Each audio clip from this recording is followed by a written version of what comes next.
The Serpent Manuscript of Abydos. In the early years of the 20th century, when archaeology still blurred the line between science and sorcery, a British excavation team working near Abydos, Egypt, stumbled upon a burial shaft deeper than any they had explored before. The chamber was sealed with pitch and copper bands, the air within heavy with the scent of bitumen and dust. Inside, among broken jars and scraps of linen, they found something no one expected, an intact scroll wrapped around a carved serpent's spine, its scales gilded, its head missing. The team called it the Serpent Manuscript, though no one could read it. Its hieratic text ran in a spiraling pattern from head to tail, written not in straight lines but in curves that looped like the creature itself. The ink shimmered green even in darkness. Photographs taken before the manuscript's disappearance show figures of entwined serpents, human limbs sprouting from coils, and eyes drawn upon the palms of hands. The script itself was neither pure Egyptian nor Coptic, but an amalgam of both, something transitional, as if designed for a tongue not meant to be spoken aloud. The excavation leader, Dr. Henry Collings, noted in his 1904 field journal that the scroll appeared to describe rituals of rebirth performed through speech. One translation attempt rendered a phrase that chilled his team: "He who speaks to the dead must borrow their breath." Within weeks, Collings reported strange dreams. He claimed to hear whispering in the camp at night, voices that spoke in rhythm with his breathing. Mainstream Egyptologists initially dismissed the find as a late Greco-Egyptian magical text, perhaps part of the Hermetic tradition that blended alchemy and resurrection. But when the scroll was shipped to Cairo for preservation, the crate arrived empty. Its contents had vanished in transit. Days later, Collings' assistant was found wandering in the desert barefoot, half delirious, muttering the same phrase over and over: "It moves when you read it." Rumors spread quickly through the archaeological community. Some said the manuscript had been confiscated by occult scholars attached to the Cairo Museum, others that it had been deliberately reburied by Egyptian priests who still guarded the ancient rites. Fringe historians believe the scroll described an early form of necromantic practice, not symbolic but literal, a means of speaking through the body of the dead rather than to them. The serpent, they argued, symbolized both the voice and the vessel, life devouring death and speaking through its skin. In 1932, a German linguist named Helmut Gruber claimed to have rediscovered fragments of the manuscript in a private collection in Munich. He published a paper, now lost, suggesting that the text contained phonetic instructions, chants meant to mimic breathing patterns of the dying. A few weeks later, Gruber's apartment caught fire. Witnesses reported seeing green smoke like burning copper. Nothing survived, not even the glass negatives of the fragments. Modern researchers tread carefully around the tale. Some believe the Serpent Manuscript was merely a funerary text distorted by colonial superstition. Others suspect it was an invention of early 20th century mystics desperate for fame. Scholars still debate whether any physical evidence ever existed. Yet, among Egypt's temple inscriptions, there is one curious echo. In the Temple of Seti I at Abydos, a relief depicts a priest holding a serpent like a scroll, speaking into its open mouth. Above the figure are the words, "the tongue of the underworld." Perhaps it was coincidence. Or perhaps, beneath the limestone and sand, some version of the Serpent Manuscript still coils around its silent words, waiting for someone reckless enough to unroll it once more. Those who have studied the surviving sketches note that the script begins and ends in the same symbol, a closed mouth. As if the text itself is breathing in. And in the stillness of the desert, when wind slides across the ruins of Abydos, locals swear they can hear a faint hiss, like paper unfolding itself in the dark. The Circle of Nine Flames. Long before the rise of Persia's great empires, before Zoroaster's hymns of light and order, there existed, according to scattered fragments of clay and rumor, a sect known only as the Circle of Nine Flames. They were neither priests nor kings, but keepers of fire, operating in secret long after dawn ceremonies had ended.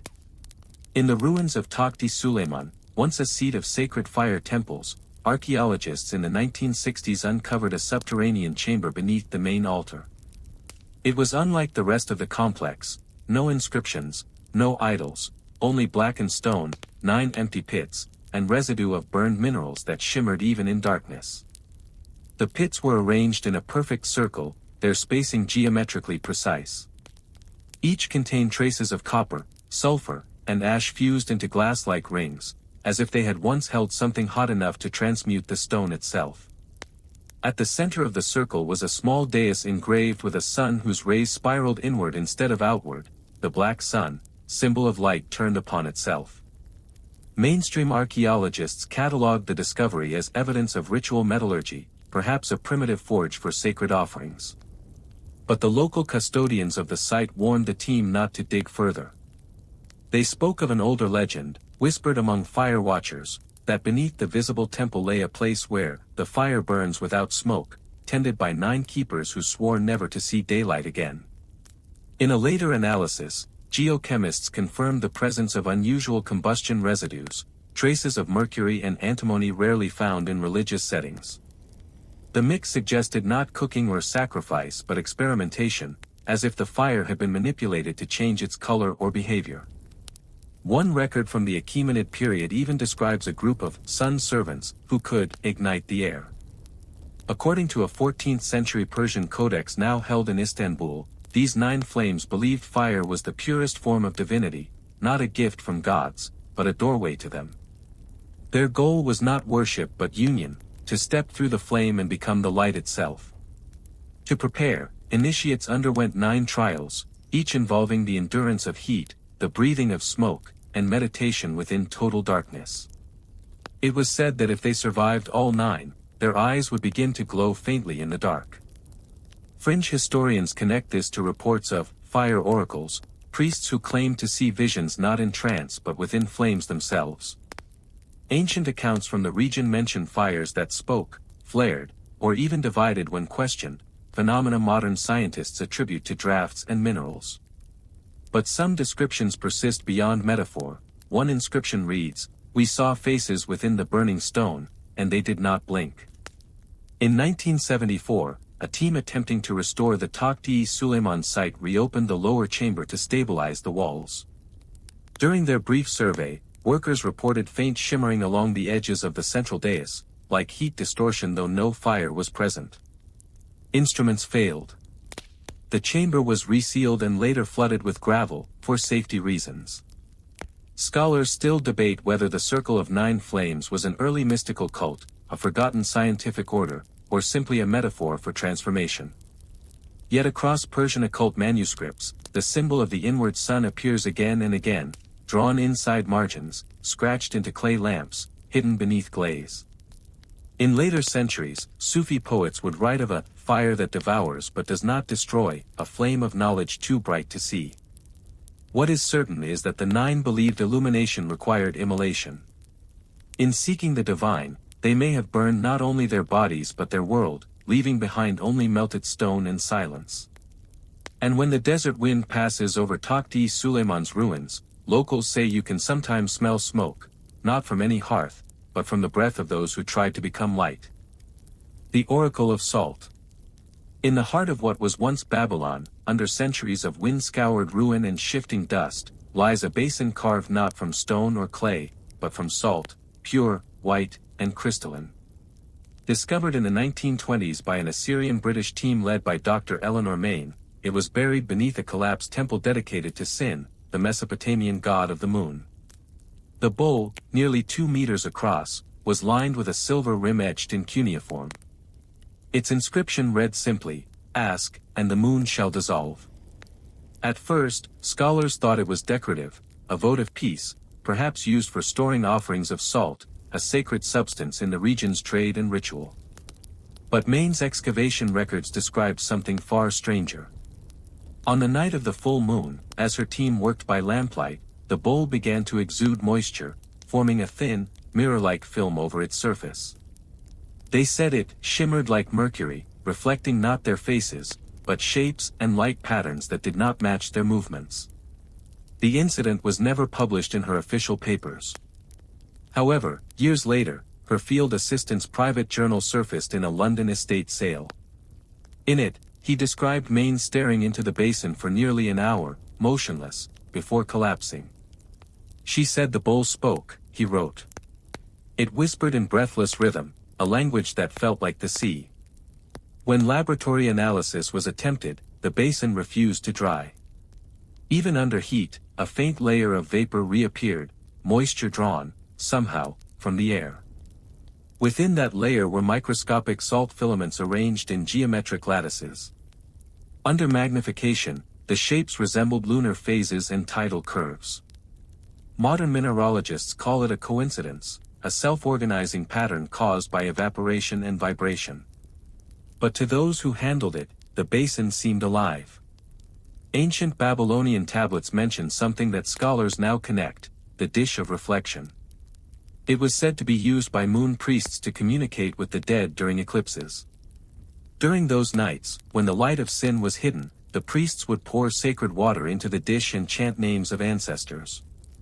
The salt would dissolve, revealing visions of those who had crossed the river. What the priests saw, they recorded not in words but in symbols, spirals, waves, and concentric rings identical to those etched on the silver rim main uncovered. A handful of texts even warn against using the basin outside of sacred timing. When the moon is blind, reads one translation, the salt remembers what it should not.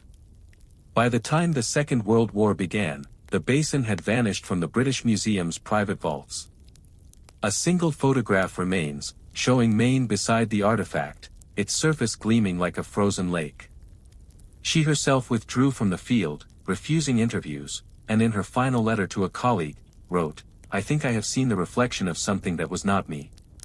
Scholars still debate whether the oracle of salt was merely symbolic, a vessel of ritual purity, or an early optical instrument, its surface magnifying flickering light into illusion. But the stories that persist among Iraq's desert tribes hint at continuity. During lunar eclipses, some still fill shallow dishes with salt water and leave them under the open sky. They claim the water darkens before dawn, and those who stare too long see faces, drawn in the dust of the moon. In recent decades, drone surveys of Babylon's ruins have revealed another anomaly. Beneath the temple site lies a ring of compacted salt, nearly 50 meters wide, forming an almost perfect circle. Scientists attribute it to groundwater crystallization. Locals, however, whisper that it marks the boundary of the oracle's reach, a place where the earth still remembers the tide of voices. Perhaps the basin was nothing more than art, or perhaps it was a mirror that did not show the world as it is, but as it was, and as it waits to be again. The Stone of Veils. Long before the first empires rose in Mesopotamia, before writing carved history into clay, a forgotten cult worshipped a celestial object that fell from the sky, a black meteorite so heavy and smooth that ancient hands could not scratch its surface. Archaeologists call it the Stone of Veils, named after the veiled priestesses who once guarded it. Their worship site lay in what is now Göbekli Tepe, in southeastern Turkey, the world's oldest known temple complex, built around 9600 BCE. The stone itself was found miles away in a sealed chamber carved into the hillside, wrapped in silk-thin copper foil and placed upon a limestone altar. At first glance, it seemed merely a sacred meteor fragment, like the Kaaba's black stone centuries later. But under torchlight, its surface shimmered not with reflection, but depth, as though it contained light rather than reflected it. One archaeologist described it as looking into cooled smoke. When touched, it felt warm even in freezing air. And when measured, its magnetism shifted subtly, as if it breathed. Mainstream scholars concluded it was a meteoritic iron core, polished by prehistoric artisans for ritual use. But the context was unsettling. Around the altar, they found 12 standing stones arranged in a circle, each carved with abstract human figures wearing veils. The floor was inlaid with powdered hematite, turning the soil crimson when damp. Nearby tablets, though crude, depicted figures raising their hands to a descending orb surrounded by what appeared to be serpents of light. The excavation director, Dr. Salim Karacha, kept a private notebook never meant for publication. When it surfaced decades later, it revealed details omitted from official reports. At night, the stone glows faintly blue from within. Instruments fail near it. The men refuse to stay after dusk. They say the air hums, as though the mountain itself listens. Local Kurdish legends had long spoken of a heart of the sky, buried beneath the hills, a relic that fell when the gods tore the veil between heaven and earth. The legend warns that should it ever be disturbed, the voices of the void will return. When the stone was uncovered, a violent electrical storm struck the dig site, destroying generators and equipment. The team evacuated, and the artifact was moved to a secure facility in Ankara. Within months, the project was abandoned. Tests later revealed trace elements unknown to Earth's crust, isotopes consistent with meteors but containing unidentifiable compounds. Its crystalline grain structure suggested the stone had once been molten under immense pressure, then cooled instantly. A meteorite, yes, but something stranger. Its polished surface seemed to absorb radiation rather than reflect it, making spectroscopic analysis nearly impossible. It is, wrote Karacha, a mirror that eats light. Fringe theorists call it an ancient communication device, a transmitter between worlds. They point to myths from Sumer to Egypt describing stones that spoke or hearts that listened. Others interpret it as a religious totem representing transformation, the veil between life and death, matter and spirit.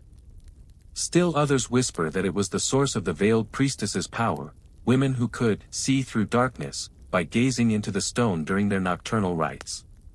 Scholars still debate whether those rites were metaphorical or real. Some carvings show priestesses standing with arms outstretched before a beam descending from above, their faces hidden behind veils carved with flowing patterns. The implication: the veil was not meant to conceal their identity, but to protect them from what they saw. Today, the stone of veils remains missing.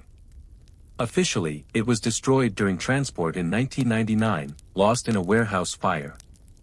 Yet rumor persists that a fragment survived, stored deep within an undisclosed museum archive, wrapped again in copper, sealed behind glass that never fogs. Visitors to Göbekli Tepe often report a strange stillness near its oldest enclosures, especially at dusk. Cameras malfunction. Compass needles tremble. Guides dismiss it as magnetic interference from buried stone.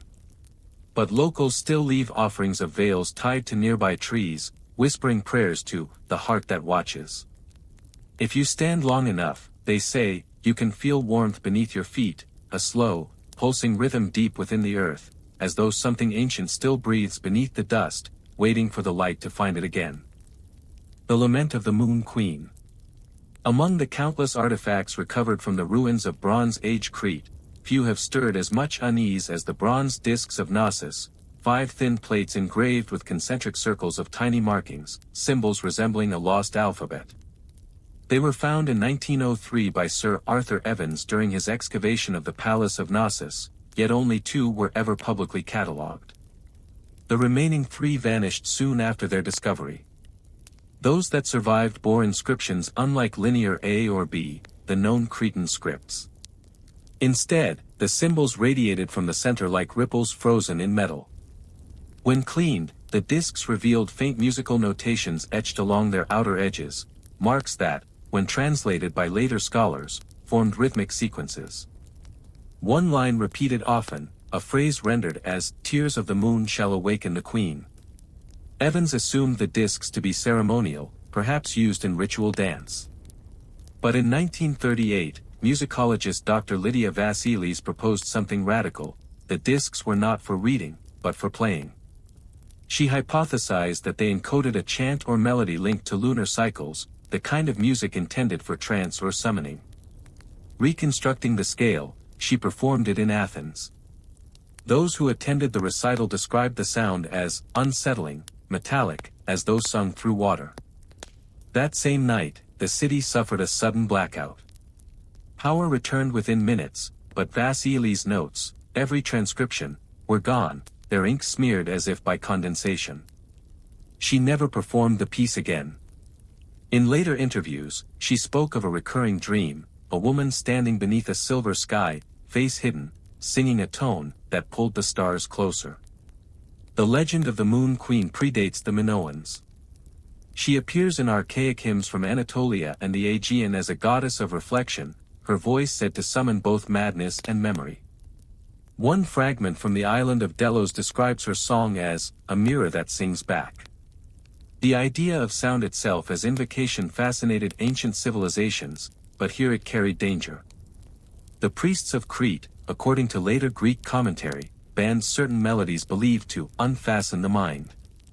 When re-examined in 2001 under multispectral imaging, the surviving discs revealed fine traces of powdered silver embedded in the grooves, evidence they might have been played using a stylus or needle that vibrated against the surface. The sound frequencies, when modeled digitally, clustered around 19 Hz, the infamous fear frequency associated with hallucinations and unease. Scholars still debate whether this was deliberate or coincidental. Modern occultists revere the Lament as one of history's earliest examples of sonic magic, the belief that vibration could open portals between worlds or states of consciousness. In fringe circles, the missing 3 discs are said to contain the reversed song, the part meant to close what the others opened. Whether that is myth or paranoia, no one knows. Mainstream academia treats the theory as pseudoscience.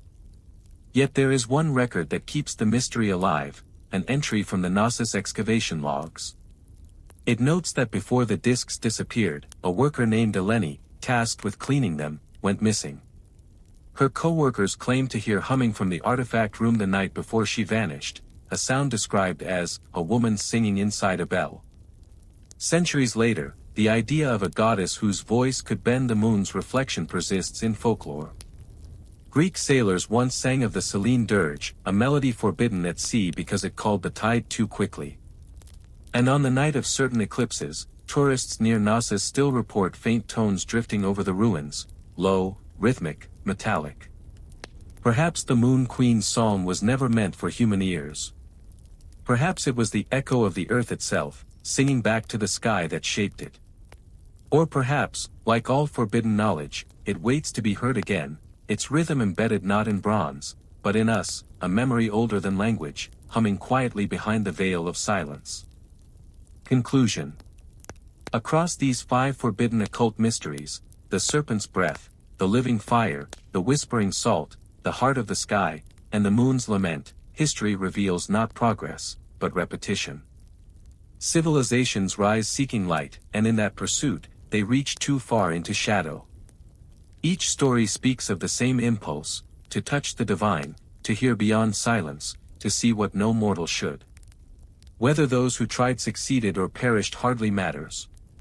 What endures is the echo, the residue of awe and fear left behind in stone, salt, metal, and sound. Scholars call them artifacts, others call them warnings. Perhaps both are right. The past never buries its secrets, it simply waits, humming beneath the dust, for those curious or reckless enough to listen. And when we do, we find that the ancient voices were never gone. They were only whispering through time.